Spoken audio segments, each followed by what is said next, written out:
Ngayong adlaw mga kabukid, kani nga fig tree mga kabukid, gitawag ni siya og tibig o tubog sa mga Bisaya. Apan lahi ni siya nga pagkatibig mga kabukid, kay gagmay siya nga version. Pag mahinog na yang prutas mga kabukid, magpula-pula na ang kolor. Atong tilawan mga kabukid kung unsa yang lasa niini. Kung masalaag ta sa lasang mga kabukid, dayon gutom na, masudlan siya patong tiyan kung kabalo ta sa mga pagkaon nga naa sa palibot niini. Ang iyang lasa mga kabukid, ladang, dahil dili siya tamis, dili po siya juicy. Pero kung ato gising kaunon, tolerable ra kay mga kabukid. Ingon nila mga kabukid, mas daghan siya potassium kaysa saging. Napon siya antioxidants, fiber, phytochemicals, ug daghan kay siya bone-friendly minerals.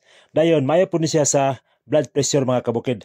Kung mukaon tani mga kabukid, atong ilimit sa 3, 5 hangtod sa 7 ka buok. Kung ang imong uma adunay tanom nga inani, makapatabang siya sa pagpatambok sa imong yuta mga kabukid.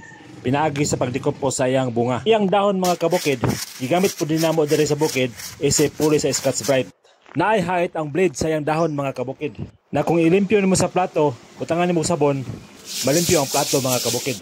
Daghang salamat sa pagtanaw o hinaot nga naghatag dugang pagtulungan sa adlaw niyong panginabuhi. Bye-bye.